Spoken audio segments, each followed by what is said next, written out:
Well, hi, hey, thanks for joining me in my shop. We're going to be looking at this Atwater Kent radio. This is a number 36 radio.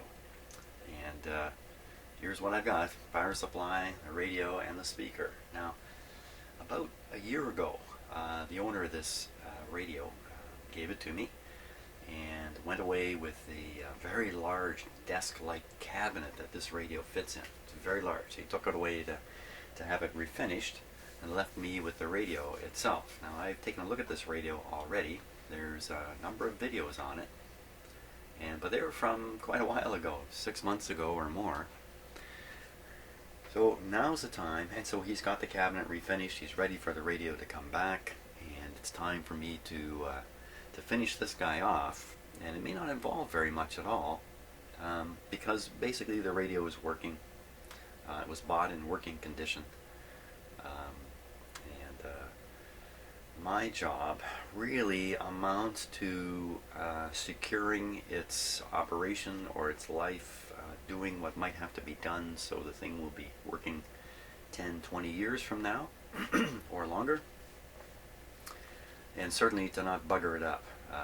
This is a very old radio. It's from 1928, 1929. It's one of the oldest radios I've had in my shop here. They don't get much older. They really don't.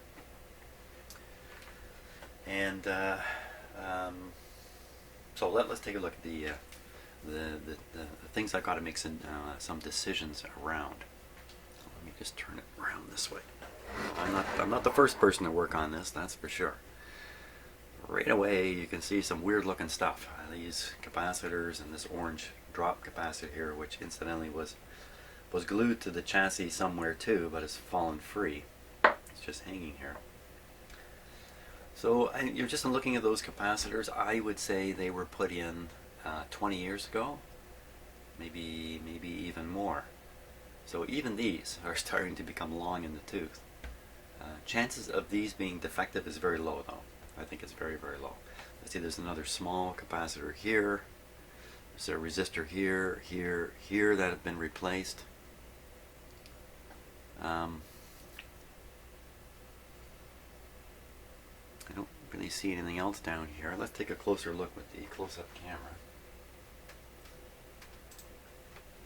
And, what I really plan to do this morning on this video is study up on the schematic, but I think it's good to take a look at the radio first, kind of see what we're dealing with. So, there's the replacement capacitor, replacement resistor. It's very obvious, and not that I should be critical of another person's soldering, that's for sure, but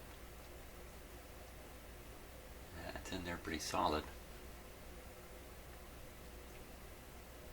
Now right there, right in the center of the camera, right here, is another capacitor, which appears to have not been replaced. I wouldn't rush in and change these. If this radio were in all original condition, I'd be doing everything I could to make it work in all original condition, which of course you can't do much, can you, really? But that's an original capacitor there. If you notice, it's not shelled. There's no cover, there's no case. Like if you look at a regular capacitor like this one, there's some plastic that's been, it looks like it's been dipped in a plastic and covered right up. That's to keep moisture and dirt and other stuff out of it. Well, there's nothing keeping anything out of this one. It's right there in front of you to be seen. There it is. Kind of get a look at the end. Not really. Let's see if there's some more of those in this radio. Now, I'm not, like I said, I'm not jumping in to replace this stuff. My experience is these old capacitors, because they're mostly dependent upon the mechanical relationship of the two plates, and less so on the dielectric material inside, so I believe, they tend to still be okay, even though they've been out in the weather. In this case, for getting close to 100 years. This is 90 years old, this guy. Now here's the next issue. These wires, which are cracked. The insulation is cracked on them. Now you can see they're paired together, they're clipped together, and they're laid out quite nicely. Ooh, kind of getting lost in there. I need to get a good look at these. So I had to think about whether I want to get in and replace these wires. And you know what? I might. The owner and I have been discussing this. Oh, it kind of disappears under that bundle there. And I've more or less been saying, let's leave well enough alone here.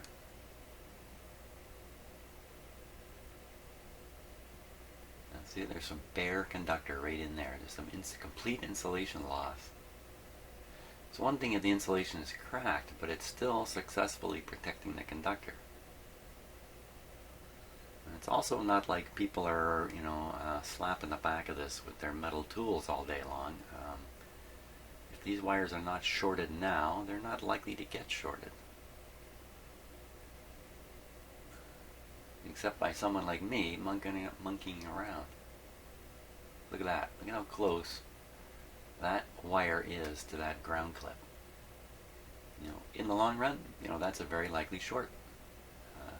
Somebody soldered this wire here. Comes to the negative all these capacitors. Somebody soldered that wire in. You think at that point they could figure out it's a little close to this other wire. Wow. Okay, so what are these two wires? These two wires are the heater wires conducting heater current. Wow, it looks pretty bad in there too. They're conducting heater current to the heater terminals on the tubes, which we'll take a look in a minute. And you see that metal clip there could become the worst thing ever. If the insulation completely crumbles below it, it will dangle free from right from the conductors and short them out. Here's another one, which is, and if that ground clip kind of pushed right up against it, wow, this looks a lot worse than I thought. There's an open conductor there. These wires are only going one way, and that's getting worse. They're not gonna miraculously heal themselves. So now, again, unless you're fooling around in the back here, you're not likely to disturb them. But even moving the radio and shaking it a bit, if this stuff is fractured enough, weak enough, brittle enough, someday it's going to fall right off, I think. Let's poke at some. Let's poke at a little bit of it. Get my camera set up here so it's nicely in focus. Now, where do you want to poke at this? I don't want to poke at this where I become the cause of the short circuit. So right in here they look pretty good. So I'm going to grab one of them and just kind of squeeze it with my pliers here. Trying to get a feel for it. I'd use my fingers, but I don't think I can feel this stuff. Well, it's pretty hard. That's not surprising. I don't think I can dent it. Oh! Yeah, there you go. Really brittle. I really was not squeezing hard. I did not expect that to happen. Yeah, I think they gotta go. I think these wires gotta go. And I'd be tempted to put in something like a 2-conductor speaker wire or even a lamp cord through here. Because you can see how it's been done, how easy it is to have a pair just kind of work its way right through the radio here.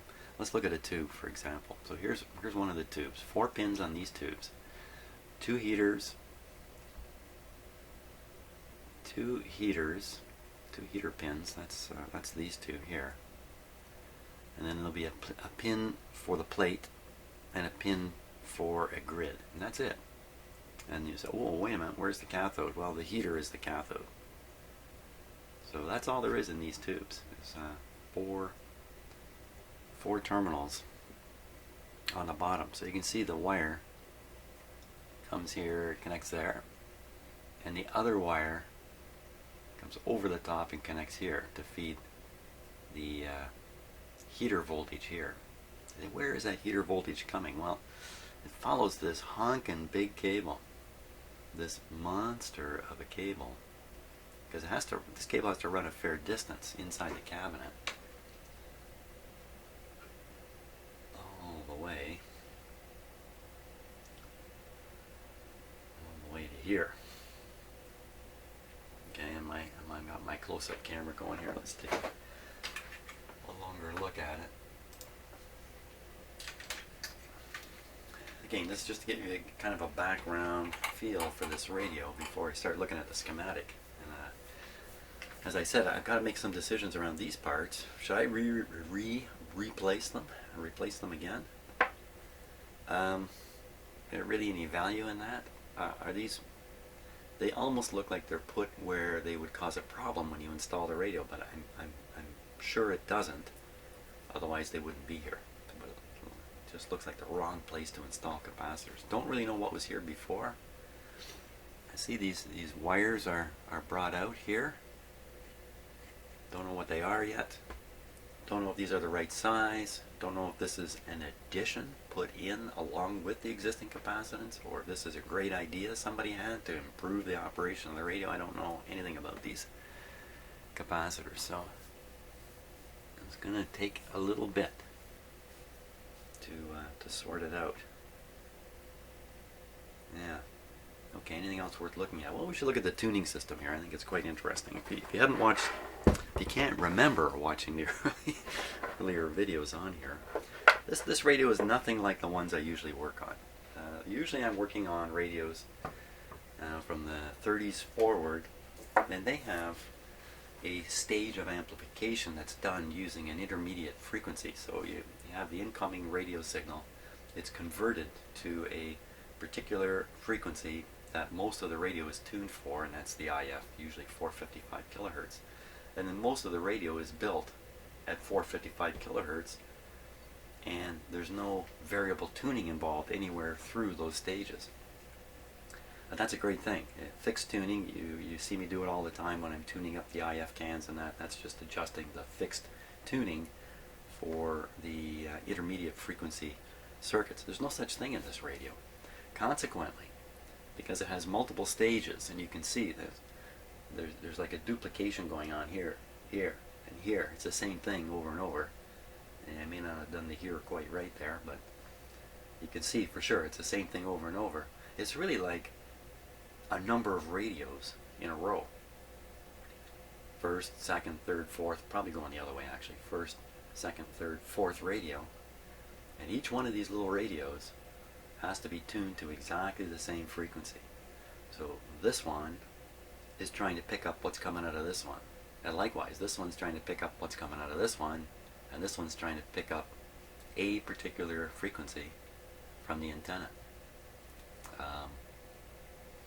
Each stage focuses the radio more and more on the desired signal and rejects away more and more of the unwanted signals. And they're all running at the receive frequency. This is an AM radio. It works from around 600 up to 1600, maybe 500 up to 1600. There is no IF frequency to talk about. There's none of that. So this is called a tuned radio frequency receiver, a TRF receiver, because it's tuning the radio frequency all the way through. So I mean, they're really difficult. Now, in the older version of this, if you go back another couple of years, a radio like this had quite a number of dials on the front. It had a dial for each stage, and you had to somehow tune each stage to get the radio signal you're interested in all the way through the radio. Actually, this way, all the way through the radio. That's extremely challenging stuff. If you have a couple of them not lined up, nothing's coming through. How do you know? How do you know what's what? Wow. So that was a big hassle for radio listeners. I suppose picking up a radio station was exciting enough that you would spend time trying to get everything going. And there were other features in those early radios too that also had to be tuned. Some feedback circuits and other stuff. It was very difficult tuning. So I think the state of radio affairs just before this radio, this type of radio was becoming popular, was bad. It was exciting, the latest technology, fiddle for a long time, then call everybody over. Hey, everybody, come hear this. I picked up the one and only radio station there is. Something like that. But there's no way lots of people were even going to attempt to tune a radio back in the 20s. They'd have their 16-year-old son do it. Along came these radios, which simplified the whole process by simply gearing together or ganging together all these tuning stages. So they all tune together. So now for that to work, wow, all these things have to tune at exactly the same rate, in the same way. if any one of these stages tunes a little differently, then the signal won't make it all the way through. So what you see here is an absolute duplication in all respects of every one of these little, what I was calling radios. Every one of these is absolutely identical. The same mechanics, the same coils, the same tube, the same. That way, when you have a capacitor here turned to, let's say, 30 degrees, say they're all turned to 30 degrees of their rotation, they're all tuned to exactly the same thing. Now, how do they do that? It's really, they have these metal belts here that go along and attach to each of these wheels. So when you tune, it's not obvious, but there's actually two belts right here. The inside one goes around here, the outside one carries on and goes around here, and there's another belt coming around this way. So when you turn the tuning dial, they all turn. You might see the one at the top here. And so if you look at the capacitors, the tuning capacitors, you'll see they're all doing exactly the same thing. Now, there would be an initial alignment, because no matter how hard you try to make these things perfect, you can't make them absolutely perfect. Nothing is perfect. So you could individually align each one of them, maybe once, maybe in the factory. You would loosen off these guys here, and that loosens the gear wheel, if I can call it that, from the shaft that's turning the pulley, turning the capacitor. Get this thing lined up properly, tighten all these screws down, and now all the capacitors, even if they're not exactly like all at 30 degrees, one of them has to be at 32 degrees, they're still tuning exactly the same thing. And where would those differences come from? These coils back here, as identical as these look, they may not be absolutely identical, but they sure look it, don't they? I mean, that was the objective here, to make this thing absolutely identical again and again.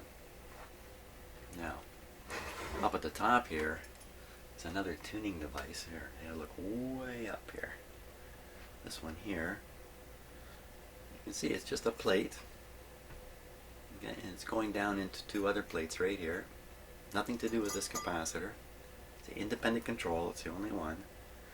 And this is to tune the antenna in some way. So hopefully we'll find this guy on the schematic too. And I see there's some resistors tucked up in here. You can kind of see one of them there, and they certainly look, here's one here right out in the open. They look very new. There's a piece of insulation tubing. No doubt there was something here that was replaced, a resistor, I'm sure. I'm sure the person who did the work knew what they were doing. I don't have any doubt about that. So there's a couple of big capacitors down here near the output tube. I think this guy is the output tube. I think this guy is, there's such a big radio here. I gotta keep rearranging my, so here's these big, what I'm pretty sure are capacitors. Not power supply capacitors, that's all over here. These are big power supply capacitors. Here. Exactly what these guys are doing, don't know. Are these the things that got replaced by those little ones on the back? It's possible. These aren't even in the circuit anymore. So we need to find that out. And when you look at the tubes, this one is distinctly different from the rest. Well, maybe not. Yeah, maybe I'll take that back. You can kind of see through the glass on these ones. You can't see through on here. Or here. So I remember thinking at one point one of these tubes may be leaky and maybe it's gone milky white. But no, I don't think that's the case. This tube looks a little more modern. Looks like a more modern replacement. These ones that have this bulby shape to them, this tells you this is a tube from the 20s or very early 30s. It wasn't long before they adopted this shape, which I don't know exactly why, this classic tube shape here that you can see, so many tubes have. But it probably has to do with manufacturing costs and holding the structures inside still. The structures inside are either standing from the bottom of the tube, and it's rigid enough that it can hold this inside the glass tube, which I think is what's going on with these ones rather. But this one, the top part of the structures inside the tube are actually held in place by contacting the inside of the glass up in here. So the components of the tube have support not only at the bottom but also at the top, making the tube much more reliable. Some of these vacuum tubes you cannot operate on this angle. I turn the set on this angle, things heat up in here, they expand and they droop. So where do you want it? So you don't. So if the for instance, the heater in particular in here is positioned this way, instead of this way, the way it's supposed to be, this way, okay. When you turn it on, it heats up. It's gonna droop. As it expands, it'll droop, and if it droops enough, it's gonna short out. So be aware. Some of these cannot be operated on their sides, and you can find this out in a tube manual. Tube manuals usually tell you. Can be operated in any angle. There's some heating issues too, I think, with some tubes. And if you, because of the airflow outside the tube, the upper part of the tube is going to be a little hotter. So for some tubes, if you turn them right upside down or something, they may not conduct heat the way, or radiate heat the way they were intended, and they may not operate properly. Okay, so there's a number of issues here that I've got. One, is this thing really aligned? Phew, boy, I don't know if I want to fiddle with that. Two, are these capacitors in the circuit, and are those things on the back the replacement for these? C, what about the cracked wires back here? Should I go ahead and go at them? Or should I leave well enough alone? Not terribly stable either when it's sitting there. Those are all the questions. So after that little introduction, let's turn our attention to the schematic. I think this is what's going to consume the rest of this video, is examining the schematic, because I'm literally teaching myself the schematic. Here it is. There it is. So now, where to start on this? Let's take the big look. We'll read right up here. Atwater Kent radio, model 36, above serial number 2610. 2610. Okay, hold it. Let's stop right there. 2610. Everybody remember that number. 2610. 2610. Okay, there, I found, after much hunting, I found the serial number on this radio. I was kind of surprised. Not at all where I expected it to be. Let's see if I can find it again. Okay.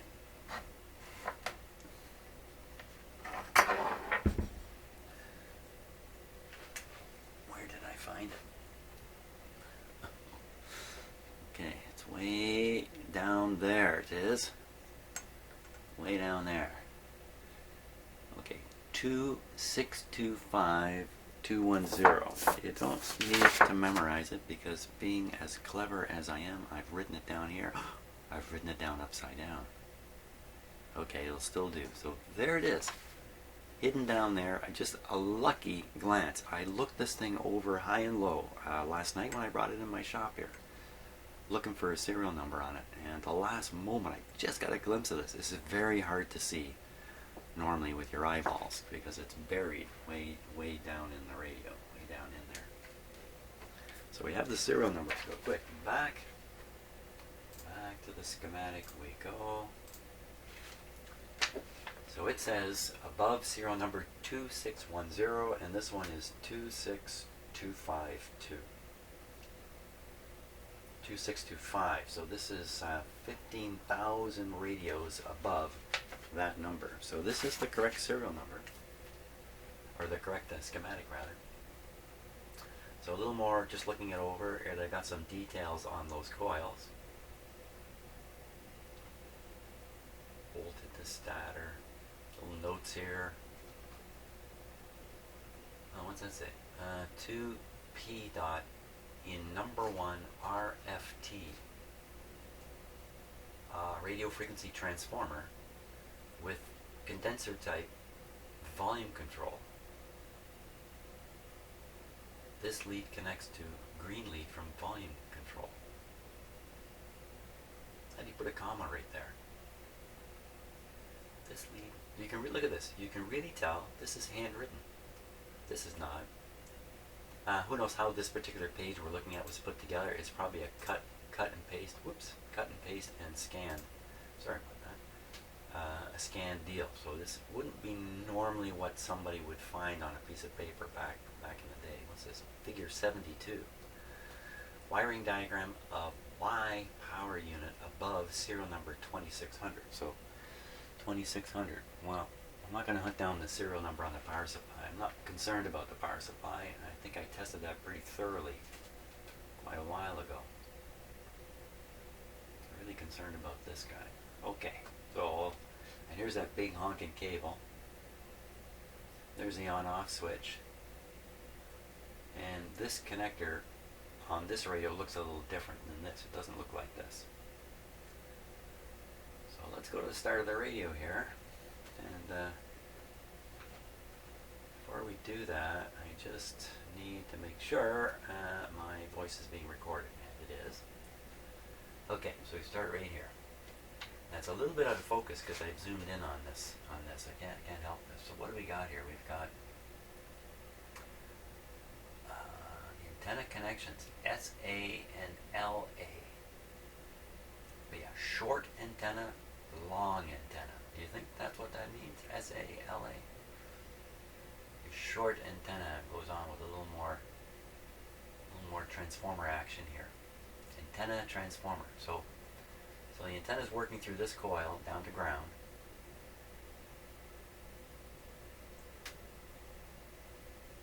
And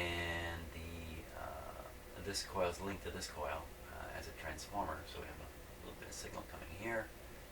Antenna adjust control. So there's that adjustment I showed you. That makes the plate fly around in a little capacitor. And it's just in parallel with this one. Whatever this one is. What's it say? Something resistor. I can't read that one word there. Something resistor.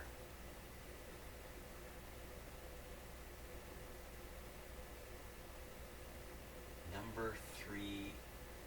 Oh, I wish I could read what that says. But anyway, there's a component. Not a lot of components in this radio, so every one of them is pretty important. And then over comes the antenna signal right onto the grid of the first tube.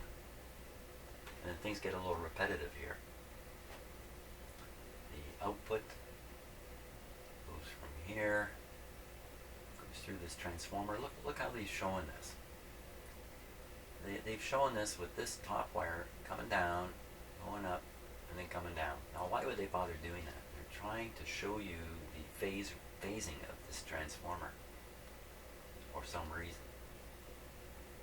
Here we have the same arrangement as this. Oh, this is the tuning capacitor. This one right here. Tuning capacitor, number 2 grid resistors. That's what that says up here. Number 1 or 3. Number 1 RFT. Number 2 grid resistor. Number 3 grid resistor. Number 3 grid resistor. This must be number 1. This must say 1. It just looks like a 3 to me. Fuzziness. Number 3 grid resistor.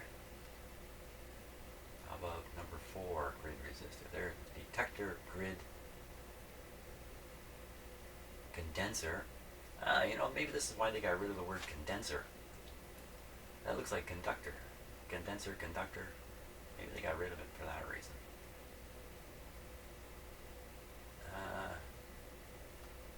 So they have 1, 2, 3 stages of amplification before you get to the detector.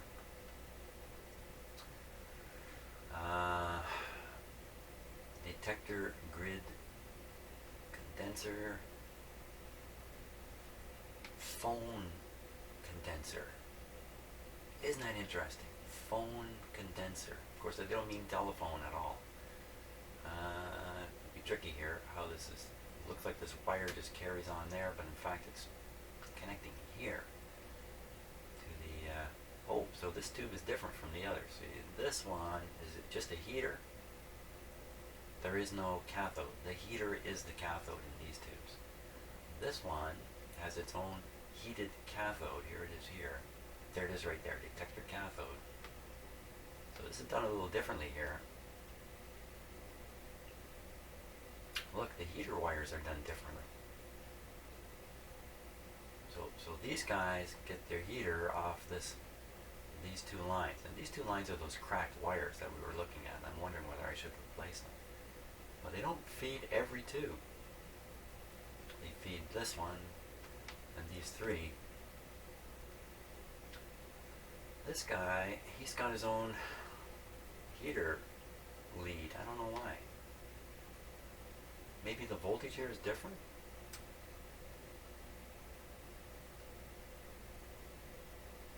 Not sure. Not sure. Look, there's a lot of wires coming out of here. A lot of wires. Why couldn't they just bring over the B plus on one wire? It looks like they're bringing it over on a dozen wires here. So let's carry on. So here we get to the detector. The radio signal now, it's not an intermediate frequency. The radio signal itself is detected here. The output is fired through here. Here's another one that was kind of flipped over, phased transformers. Now look, there's an iron core here. There's one here, and there's one on this transformer. Iron core. These ones don't have it. These don't have an iron core because these are radio frequency transformers. They don't need the iron core to work because of the high frequency. The audio frequencies, the transformers are extremely inefficient without a core. So these ones are transformers with cores in them. We'll take a look at that on the radio because I don't remember seeing them. And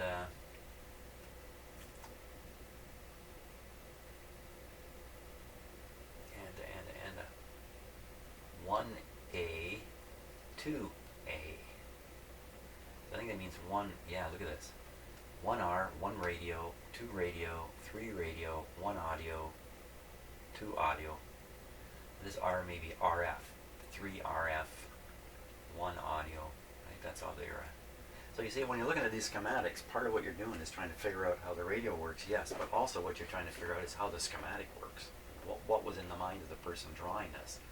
Why did they put things a certain way? Why have they flipped all these transformers around? And it probably has to do with the tube itself having an effect of inverting the phase of the signal or something. I don't really know for sure why they're doing that, but no doubt they knew why they were doing it. There was something they were trying to tell us here.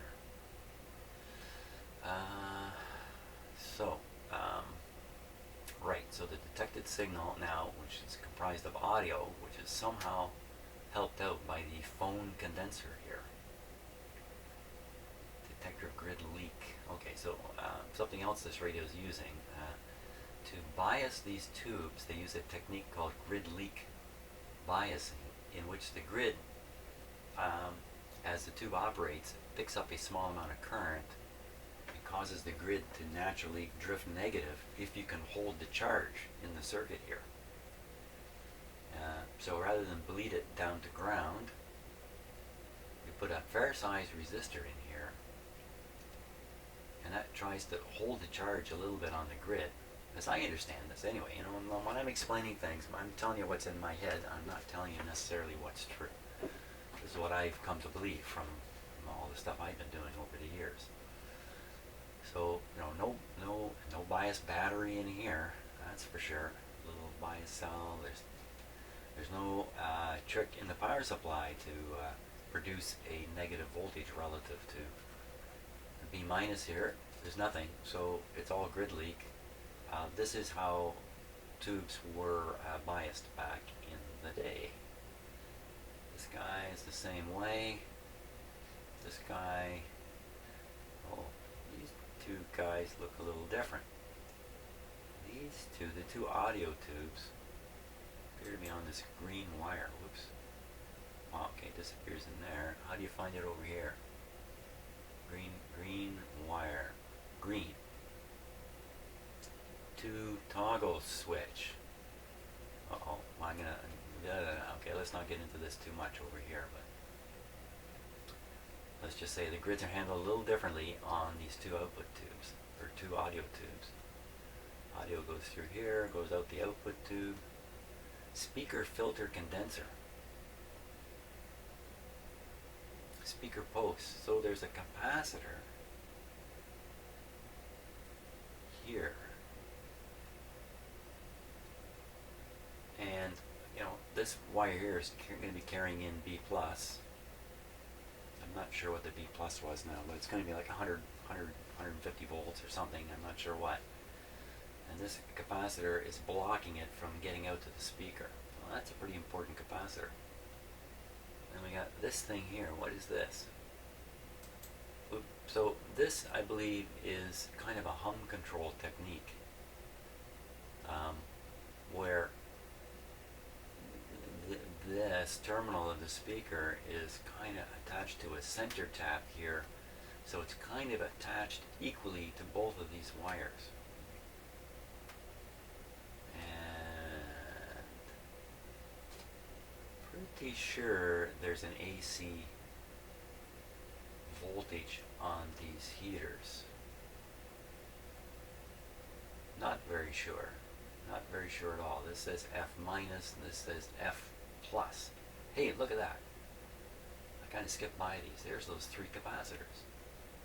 What's it saying here? RF filament and plate circuit bypass condensers. Okay, so there's two things going on here. RF filament and plate circuit bypass. Okay, so looking at the way these are connected, one side goes to ground. So what are they bypassing?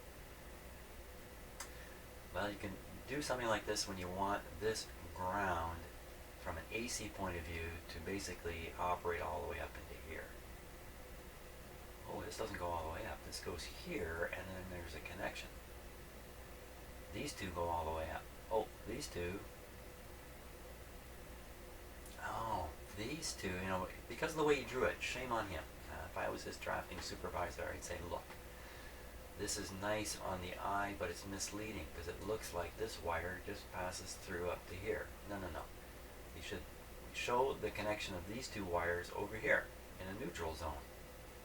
And then it'd be very clear that these two capacitors are simply grounding this line and this line, the two heater lines. So that's what these two are doing. Now, if I remember on the back of the radio, there were two identical capacitors and a third that looked a little different. So I'll bet you these two are the identical two. And this one, what is it? And this one, again, he's done the same thing. He's showed the connection here, saved them a dot while he was making this drawing. He should have showed it over here. Even this connection's kind of weird. Well, why would... Well, you know what? They may be actually trying to show the way the set is wired. Like this is very strange here too. The wire turns the corner, goes up, you put a dot there. Why would he do that? Maybe this is a terminal point that can be found. This point could in fact be a terminal on this coil. Maybe that's what they're trying to show here, because this is kind of weird. Like, why didn't he just bring this over and tie it here? Why would he tie it up here? What is this? This is the volume control. I'll take a look at that in a sec. Okay, so this last capacitor then is knocking out any RF, I assume, on this line. So it's grounding. It's RF grounding this line. It's grounding this thing to here, which we'll look at in a minute, and it's grounding this line. This white wire. White wire. Let's look over here. White wire. What's the white wire? White one. It says B+. White is B+. So this is B+. That makes sense? Yes, sure. B+ through the coil to the plate. B+ through the coil to the plate. And same thing here. So they're just applying extra filtering here on the B+ line to knock out any RF that might be present here, or to give the RF an excellent ground point, which is really what's going on here. These are like these radios are basically two circuits in one. Two circuits in one. there's the radio AC circuit that's carrying the signal through the radio. And then there's this DC voltage that's operating all the tubes. And these two really quite separate circuitries, if I can call it that, are laid on top of each other on a radio like this. And it results in challenges in trying to understand why things are being done the way they're being done. Because a lot of things are doing two things at once. For instance, this plate gets its B plus through this coil. So this coil is carrying the B plus voltage over here.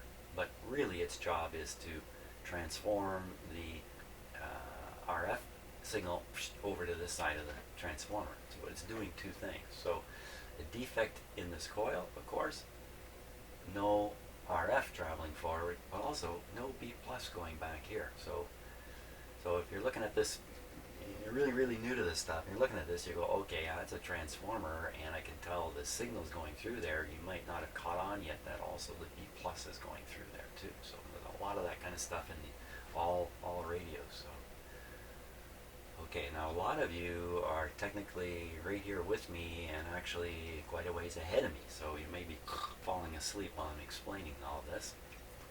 Or you may be at the edge of your seat listening to all the things I'm saying that really aren't true.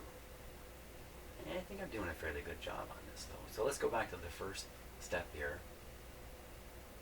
Remember, I'm familiarizing myself with the schematic. You're listening to me do it. That's really what's going on. This weird volume control, which seems to have way too much to it.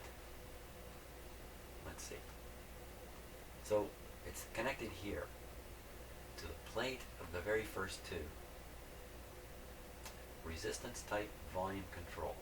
Well, it's got some click stops here. What's going on there? This is showing kind of weird. Okay, so if I rotate this, am I rotating all three of these? No, I don't think so.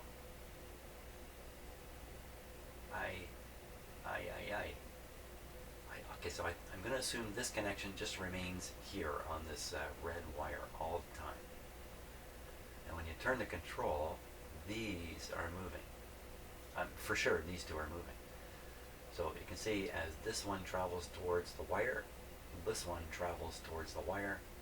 It's almost like it's two variable resistors in series through here. Why wouldn't they just do one? Why would they do two? Well, it could be this is a fair size plate. It could, I don't know. You could do this a lot simpler. Why do it like this?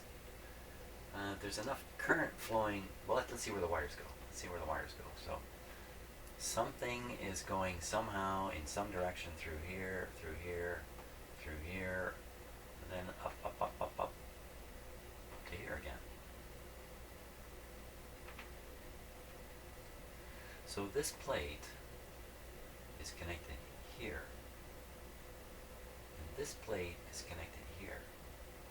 And if you rotate this switch all the way so that this connection's here and this one would be down here, then you're giving a full blast of whatever's on this red wire, and the red wire is the B plus. So this is a B plus controller controlling the B plus level to these two tubes. The B plus is not going through these coils. See how wrong I was? The B plus gets here through this resistor. Now, the RF signal coming out here, the amplified RF signal, wouldn't it just travel down here too? And go through this control and be lost forever through this capacitor to ground? How does this work? See, again, I would chastise the person who drew this. If this connection never moves, then I would try to draw this so that you don't have a perfect right angle here. Because when I look at this pictorially, my head says all three of these things rotate, and that's what was in my head at a glance until I looked more closely at it and then deduced that this This is not part of the rotating arm. Yeah. So yeah, it was a pretty good drafting supervisor. But, of course, probably if I was standing with the engineers in charge of this radio, who I'm pretty sure are buried in the ground now, they would probably say, oh no, you're not thinking about this and that and this and that, and that's why we drew it like this. You know, here's just an interesting thing about schematics like this. And this happened all the time when I worked in a power company, and we made hundreds of complex diagrams like this to guide field crews in installing poles and wires and building manuals, all that kind of stuff. Of course, in the design office, an awful lot of discussion goes on prior to the drawing being made while things are worked out, you know, where the pole is going to go and all that kind of stuff. A huge amount of discussion can go on. And maybe some little small factor becomes a big factor in the design process. And meetings are held and ideas are kicked around and something is settled on. And then a drawing's produced. The thing is, all that knowledge, all that talk, all that thinking is lost entirely. And the diagram you're looking at is the final product of all that brain power. It's not in the diagram. Or is it? Well, no, it's not discretely in the diagram. Well, sometimes it is. You know what they do? They write notes. They put a note here. Hey, by the way. Put a note here. Hey, by the way. That kind of stuff. But an awful lot of it is lost entirely. So we don't know why things were done just the way they were done. But you can bet that behind this diagram, which I'm trying to pick apart here, there's a huge amount of thinking that went into it. And even into how to lay out the diagram. Even that was no doubt discussed. This is probably version number 5 of the original sketch that was made as they were designing this radio. Now, let's just see. Did we make it right to the end? I don't think we did. Here, let's go right to the end. So we're gonna. So am I done with the volume control? For the most part, I'm done with the volume control, I think.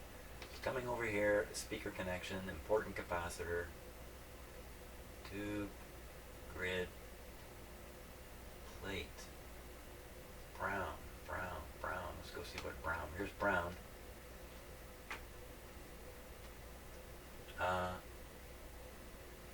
This isn't actually B plus, it's plus B. Plus B. What's that? Same thing? Plus B? I can't read it. Son of a gun.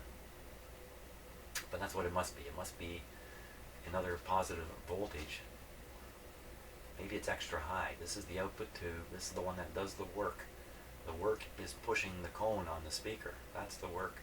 This guy's doing it. This guy's helping. He's pushing a little bit. This guy's doing all the work though. So maybe he's got a higher plate voltage, and that's what's on this brown wire. The rest of these tubes, they don't need so much voltage to operate. And pretty simple output. They aren't using the transformer technique here. What kind of impedance should this speaker have here? Wow, okay. So in the olden days, the impedance of these guys was pretty high, I think.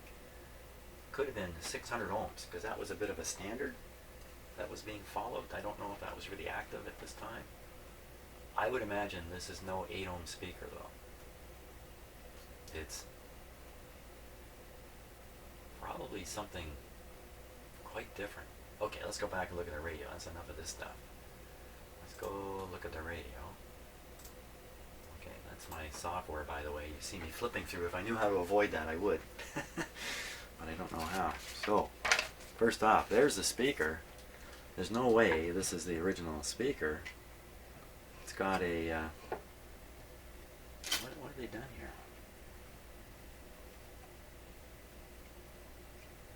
Oh, there's something a little tricky going on. So they've got a transformer here. Wow, just barely on here.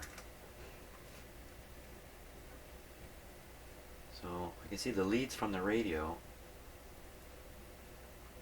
Well, they have an output transformer. What's this? They got a couple of wires just hanging. So, I mean, this has come from somebody's junk box or something of that sort. And they've incorporated it here. Not particularly well. But again, I'm going to assume whoever did this knew what they were doing, because the radio does work. So other than just trying to tighten that up a little bit, which is going to be almost impossible to do. So that's what's going on here. That's how they've made this speaker function. They've given it a basically output transformer, which is an impedance matching technique to match the low impedance of the speaker. I'm going to guess this is 8 ohms to the radio's desire to see a higher impedance there. The higher impedance being the primary on the output transformer. So there we go. Even though the radio is not intended to use an output transformer, it is. This looks like the original wire, or a original wire. Nice terminals, all in good shape. It's funny, the flexible wires from the 1920s are often in good shape. The flexible wires from the 40s and 50s are shot by now. This is modern shrink tubing here.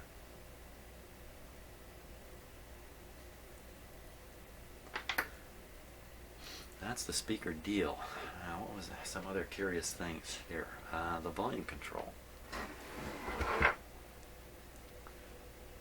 Here's the volume control.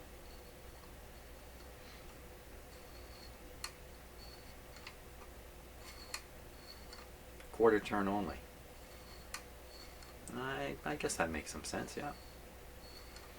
And the various wires. Now I've had this off once already.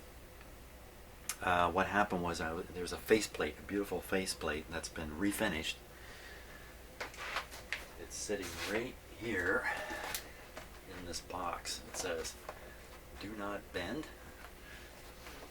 I have not even taken it out of the box yet, because once I take that out, I haven't even seen it. It's been repainted. It's probably glorious, and I have to fit it on the front of the radio without putting a scratch on it. If I scratch it, then the owner of this radio is not going to be too happy. So I'm not putting that on until the last minute. But to get it off, it physically fits over top of this really tight, and I could not get it off. I was so freaked out. I actually sent the plate with this component still on it back to its owner. The owner's a clever guy. He put it in his freezer, and under cold temperatures something contracted more than something else, and he was able to pop this out of the plate. Then he returned this to me, and that's why it's back on the radio here. And the plate hopefully will slip right on, but I'm not too hopeful. Yeah, hopefully, but I'm not that hopeful, because the plate's been painted. Probably the hole has a little bit of paint inside of it now. It's going to be even snugger. So looking forward to that when the time comes, but not till the very last thing. The capacitors we were talking about. Yeah, these are fair-sized capacitors. This one is 30. This is a 40 microfarad, and I can't see the voltage on them, but it's 200 volts. Well, that's probably appropriate, since this is draining RF out of a B+ circuit. This guy is very different. This is much smaller. Not electrolytic. These are electrolytic. What was he doing again? Number 3. Number 3. Let's go back to the schematic for a second. Just take a look. Let's see. Mr. Number 3. So this is number 3 here. Number 3. Just double checking my microphone's still working. Sometimes when I'm flipping back and forth between screens, my microphone stops. I don't know it, but it's working. So this guy goes up here. Oh yeah, so he's taking the RF out of the B+. Why wouldn't he be just as big as the other guys? Why would that not be? These are all claimed to be the same. Well, no, they're two things: RF filament and plate circuit bypass. Okay, RF, and we know what these ones are. The filament. Oh, that's what the F is for. Filament, not heater. Okay, and I don't know. I don't know why this is so small. Why wouldn't it be just as big as the other thing? You know, if it was really big, I think it would sink the RF. Well, that can't happen. The RF is being pulled through this transformer. The bigger you make this capacitor, the easier it is for the RF to shoot through the ground, through this transformer. Why isn't this bigger? Why has he got a small capacitor there? Easy to experiment here, you know. Hey, the lights just came on in my head. We can experiment here. We can parallel more capacitor in. We can cut this one free, reduce its capacitance, fiddle around, and just we can kind of get our way there. Because look, they don't tell you how big that capacitor is anywhere. And my guess is, in a lot of cases, they didn't know how big these capacitors were. You saw that mechanical one we looked at, or the original one we looked at in there.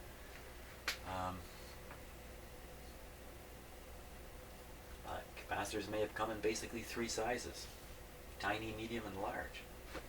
Talking about large, what are these great big cans here? Let's go back and look at the radio. I think I know what they are. I think I know what they are now. So when we were looking at these, I was thinking these must be capacitors here, but I'm not sure. And then I commented about not having seen the audio frequency transformers. So these are RF transformers, all these, air core, you can see right through them. There's no metal in them.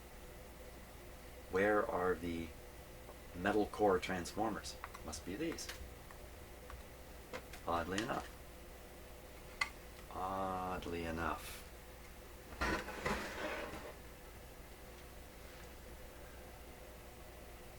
Oh. Here's something else. Here's something else. What's this? This is a capacitor for sure, and it's been cut free here. Oh, look at this. Look at this. Okay, I got the picture. So these wires can attach here. They are cut and reattached to this capacitor, which was probably glued up in here somewhere. So this capacitor is a replacement for that. That looks like a fair size guy there. This one is a Sprague 0.25. 0.25, that's not small. 600 volt, 0.25. So this capacitor is related to, wow. Let's get the close-up camera on it and see if we can sort out where that's going. Okay, so there's the capacitor there, and we follow the wires. Let's just blast it with some light here. Well, so this one goes here, and that terminal, you know, it looks like it's right on an antenna post. Wait a minute. We're at the other end of the radio here. This is the speaker output. Oh my gosh, this is the speaker capacitor. This is the one that, yeah, that's what this is. This is quick. Let's go back. Let's go back. Go back. You can never go back. Okay. It's this one. Speaker filter condenser. Now we know that this is not connected to a high impedance speaker. It's connected to a output transformer. So the size of this condenser now is related to this coil, which are all unknowns. Everything's unknowns. But again, the opportunity for experimenting is really high here. I could put in I have a decade capacitor box, put it in here, switch around, and see what happens. Now what about this? Can we spot this? And there was that other capacitor I was pointing at. I'm sure it was a capacitor.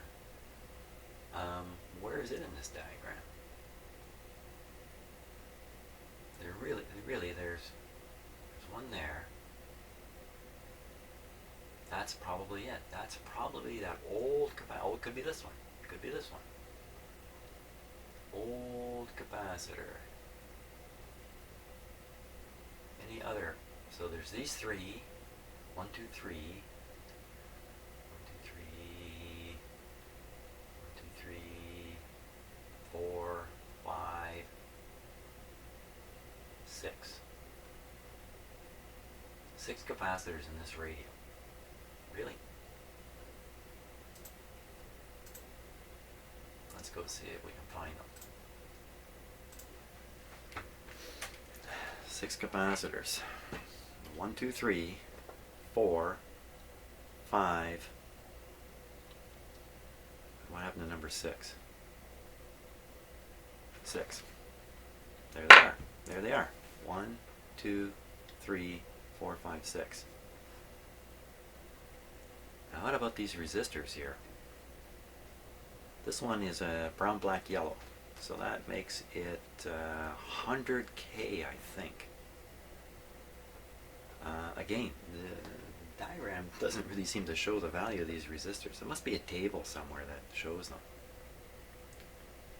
There's a pretty high wattage resistor in there. This is the preamp tube. This is the output tube. Down here, this resistor is actually on the speaker connection. And there's another little capacitor right across. Oh my gosh, let's get the close-up going again. What is going on here? Okay, so there's the big resistor. There's the little capacitor. There you can see the heater wire, the cracked up heater wire in the background there.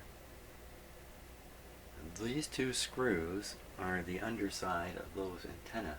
Speaker terminals. Speaker terminals. Speaker terminals. So that capacitor appears to be right across the terminals.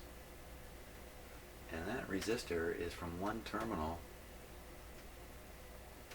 Is that the ground? Looks like it's the ground. It's just back onto this terminal at the back here, ground terminal. And how big is that resistor? That's not nearly as big. That's a 47 red.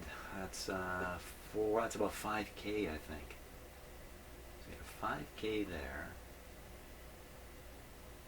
This capacitor's up here. What's it?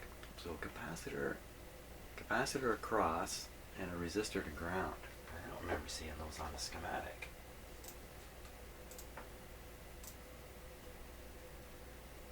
So there's no capacitor across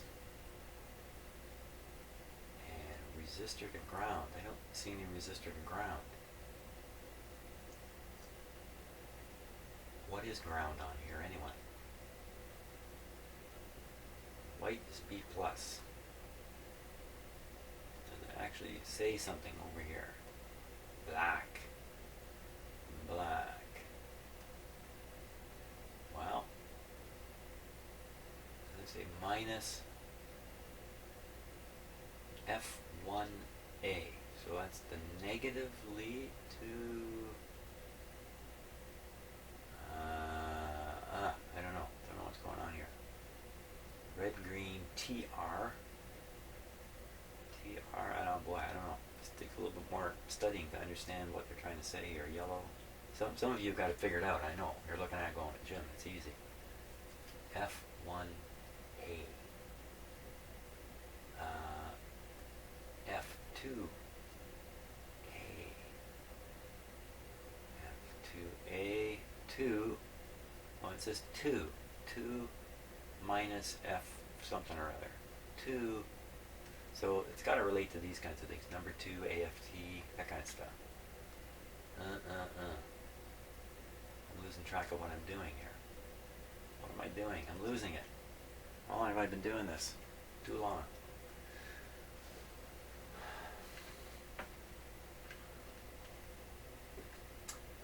Well, okay, we'll look at this in a totally different direction now. What are the chances that the capacitors that have been put in are a boob up? What are the chances that this speaker output transformer extra capacitor resistor to ground is a boob up? pretty small really, and the radio works. I believe it works quite well actually. So I think what we're seeing here is somebody who knew very well what they were doing, probably applying commonly understood techniques for taking these old radios, for instance, and attaching an 8-ohm speaker. What you do is you grab some old output transformer or something out of your box, stick it in there. Then to compensate for things that go on when you stick a coil in here that this radio was never designed for, you stick extra capacitor and a resistor. And that somehow maybe balances out the tonal quality here. I don't know. Where's this thing? So this is coming off one of these terminals, and it's going to this thing, which looks like a center tapped resistor. Let's see if we can spot that. It's also tied to the two heater pins on the output tube. Okay, so center tapped resistor. Let's see if I can remember that long enough to get there. Yeah, I'm pooping out here. I'm pooping out. Oh, we need a close-up camera. We're going to be looking down this area. Let's get the close-up camera in there. There we go. So one of these two terminals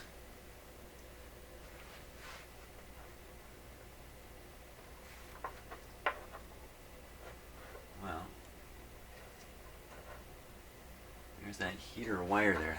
Let me look in the camera. Look at how close that getting cracked wire is, almost touching this terminal here. Another reason for going ahead and changing them out. Get them out of there. So what I'm looking for this center tapped resistor arrangement. What the heck would that ever look like? Anyway. Wow, I would do it with two resistors. I would do it with two resistors. Is that part of it? That big guy? Everything is so black and dark in this radio. Here we are. I'm quite certain that's a capacitor there in the center of the screen. Well, this resistor is on the preamp tube, preamp audio tube, and it's right across from one heater terminal. That's this terminal up here.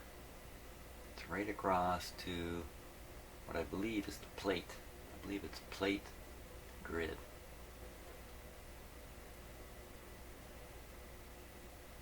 So why would you connect?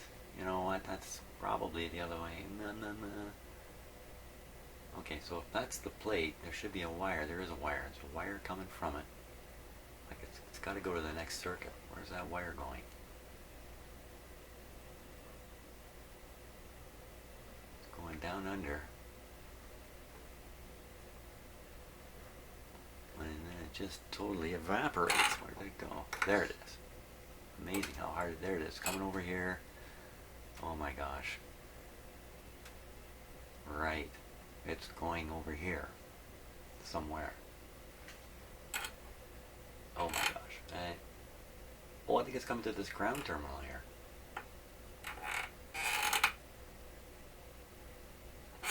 Creaky light. Is it? It's come along. No. Yes. No. I don't know what it's doing. It's getting lost behind some of these wires.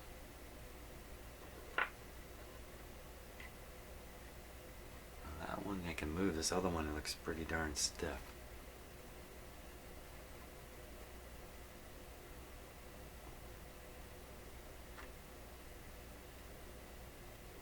Well, it looks like it's going into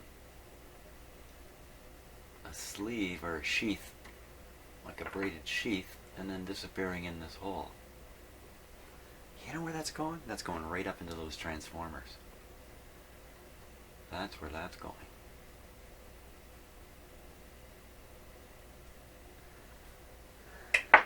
Okay, so that wire coming from where? Where's it coming from again? Coming from this terminal. Goes into a transformer. So that could easily be the plate. So what's a resistor doing here, going back to the heater? On the preamp tube. I don't remember seeing that either. Oh my gosh, let's go have another look. I'm just using what's left of my brain power here. So here it is. I think it's the wire I chased is this wire, heading to this transformer. And in the radio there's a resistor from here coming to here. Looks like a huge no-no to me. Why would you put a resistor back here that's not on the schematic? And how, it was a big one, right? It's a, I think it's 100,000. Oh, again, you know, this could be some trick that was well known by people in the 30s and 40s. Standard way to keep this old radio going. Maybe it's something like, well, once you fiddle with the impedance out here, it's reflected all the way back to here, and you got to stick a resistor in. I don't know, to null out something. I don't know. Wow, well, this is definitely in the category of best left alone.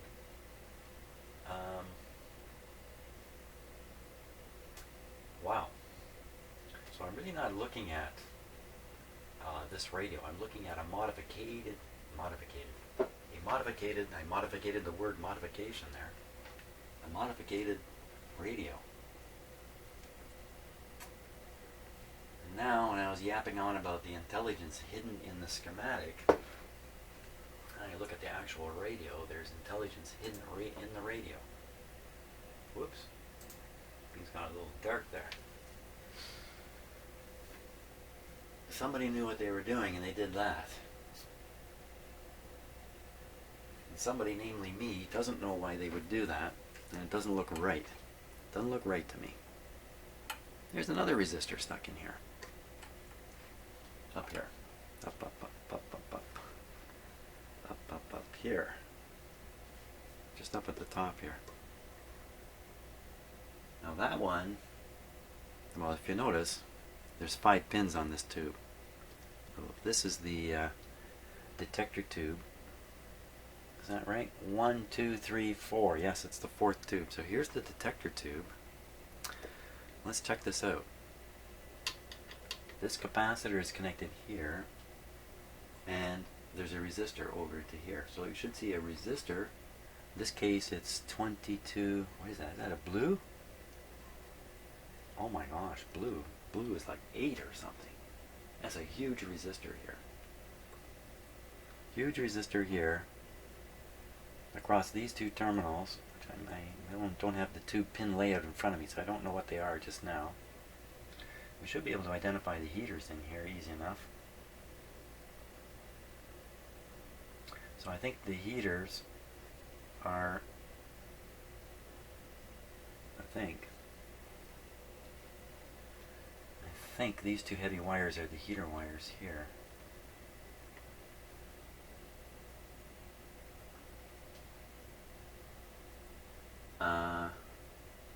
Okay, well, let's go look for a resistor around the detector tube and see if we can figure out what this capacitor. This is probably related to the grid leak. This might be the grid leak resistor.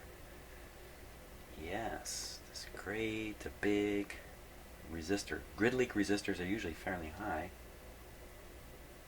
I had some really old original ones. I won't dig them out right now to show you what the original grid leak resistors were. So it was very tricky to make a very high resistance in the early days and make it consistently. It's very tricky stuff. They didn't use resistors like this. Well, if they're using grid leak resistors, then where is it? Because it's on the oh, a little discovery just made. We just come up here and look down past this plate. We see a couple of clips here, one here, one here. You probably can see them better this way. Hang on.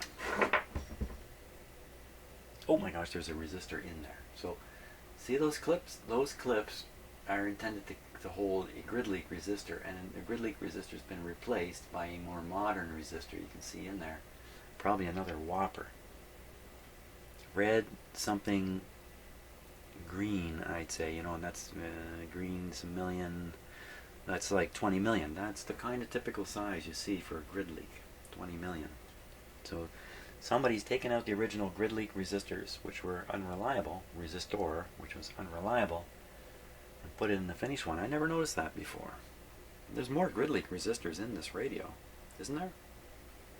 Wasn't there? Okay, so this is the detector tube. Wow, I have to keep going here because, ooh, almost knocked my coffee over. Too excited, getting too excited. Too excited. Okay, there we are. So we're back on the detector. That's this guy. Yeah, okay, resistor. There's a resistor. The grid leak resistor. So that's the one we saw soldered, the 20 mega one soldered in. There's the one capacitor, and there's the other one. The phone condenser. Condenser is an interesting word to use for capacitors. You can imagine in the early days with things like static electricity and Leyden jars, which were early capacitors, guys were trying to get it in their head what was happening, what was going on in these mysterious things when they did all this stuff, and stuff happened, but nobody really knew why is that stuff happened, like magnetism or sparks or heat coming out of wires. All these things were kind of mysterious in the earlier days. So when it came to holding two plates really close together and the effect it had on electricity, it appeared as if they were condensing the electricity like condensate in a jar. Got it? Leyden jar. Condenser. Condensing the electricity mysteriously. How does it condense it? Because you can fire in a whole bunch of charge into a capacitor and it just seems to disappear inside. Now today we understand what's going on. There's something going on in the dielectric. The plates are holding the charge. Each one's attracting the other, this kind of stuff. We have a pretty clear notion of what's going on in a capacitor. Even if it's wrong, we still have a really good model of what's going on. Back in the day they didn't, and I guess they thought the electricity was condensing in the capacitor. And you know, if you think of it that way, it helps sometimes with understanding what is going on in this world of electronics. Now, I think I've worn myself out on this. I think I got enough stuff in my head now. I got to stop and just let it percolate. Maybe even overnight, even sleep on this stuff. And then tomorrow I'll be in a good position to make decisions about what to do with this radio. I never did find this.